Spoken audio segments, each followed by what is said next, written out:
Welcome to Somewhat Awesome Films. Today we're going to be reviewing the film Les Misérables, or if you're from some Western English country, Les Misérables, or... The Misérables. The Misérables, or something like that. Miserable people. Yeah.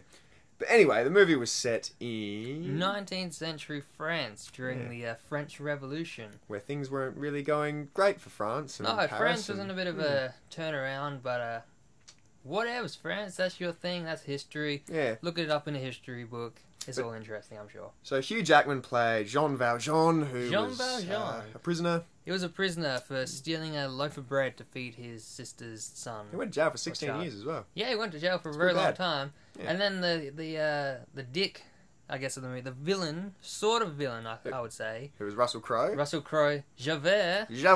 Inspector Javert, or policeman Javert, depending where you are, I guess. And they had the whole movie was pretty much a little bit of a cat and mouse chase between those two. Bit of a catch me if you can kind of thing going on. It was a little bit, but it was really good as well because you liked both of them. Russell Crowe, great performance. That was the thing. Russell Crowe was supposed to be like the villain chasing Hugh Jackman, but he didn't. He was just a normal dude. It was like there was no like run Hugh run. It was just like whatever. There was no real bad guy as such. No. Although you wanted Hugh Jackman to get away, you weren't really rooting for Russell Crowe, but you didn't want anyone to die or anything like that. Like, Russell Crowe. He didn't seem that bad. He was Jean Valjean. He was just doing his duty. Is what Russell Crowe said. But so anyway. Story-wise, Jean Valjean finds a sort of peace and decides to become a good person, while Russell Crowe does not believe that is a possible thing. So that's why he's chasing him. He's like, "You're a scumbag, always a scumbag. I'm gonna get you. You breach parole. Bring you down. You're done." And along Hugh Jackman's journey, he runs into Anne Hathaway's Fantine. Yeah, for a real brief moment. A very brief moment. But somehow she works for him, gets axed, and her life goes to disarray. That's where the story picks up from there. Yeah, things don't go so well for her. That's where everything starts to go. And it's it's an interesting story. Yeah, it's hard to not give things away. Although it's a stage. It was a stage play, so you should know this stuff. You may anyway. not, but for those of you who don't, we don't want to really go into depth of what happened. The story leads into Hugh Jackman meeting Cosette. Who firstly he meets her as a little girl, and then she grows up as Amanda. I've never known how to say her last name. Is it Seyfried? Seyfried? Amanda Seyfried? Seyfried. We'll go with Seyfried. Seyfried? I don't know. But that one. But Hugh Jackman and Cosette become like entangled together in their storyline with Russell Crowe chasing them around the place. So that's where the story progresses from there. And plus, you've got other characters, other actors, standout performances. I would say is like Sacha Baron Cohen. Yeah, funny as you could predict. As the innkeeper of a hotel or motel, with of course Helena Bonham Carter. But if it wasn't for those two, the movie would be pretty dry and depressing. It'd be a downer. Yeah, much of a downer. I know there'll be people out there thinking, "Oh, why did you use Sacha Baron Cohen in there? It's not a funny film." He's very musically talented. He's in quite a few. Music, and his acting was brilliant, and he looked the part as well. And he was funny as hell. Like he boosted. He boosted the mood a lot. Like, the movie kind of changes the feel or tone, I would say, from being this dark, depressing chase. Everything's sad now. What's happened is really sad. And that's like, bring in Sacha Baron Cohen and Helena Bonham Carter. It was funny. Let's pick up the mood for the next half of the movie, or like, I suppose it's not a half. I guess it's like an extra 2 hours or so after that. Yeah, it was a long movie. But they were really funny, so and kudos to them. They did well. And if I can just say, I know a lot of people out there will be thinking, hate musicals, really hate musicals, and I'm one of them, usually. And this one scared me even more because it is a whole musical. There is no talking. Yeah. There is no dialogue. The whole 2.5 hours or whatever it is one big song. Well, not one big song. Not one. There is talking. 40 big songs. But they work into a song. Yeah. A lot of the time. It's very minimal. It's mostly just singing, but I really liked it. Yeah. I really enjoyed it. It took me about 20 minutes to adapt to the fact that they were just going to be singing everything. But it opened up with Hugh Jackman pulling a giant ship while he was imprisoned thing.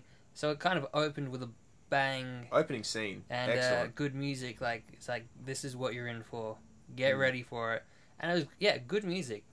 Good, singing. Like, the way they did the singing of actually having the actors sing is pretty awesome. Because for you movie buffs out there, you probably already know this, they actually didn't dub the songs. They didn't record it in the studio and then So what you see is them singing. You're seeing them singing the and songs. it works. Like, oh, it does. It doesn't suddenly change into a gleified, everyone's singing, everything's fancy. It's like, it still feels like it's in the world of there's no dancing, the movie. there's no people doing everything around. It's still the movie, it's just the musicals they do it. So they get their emotions across a lot better.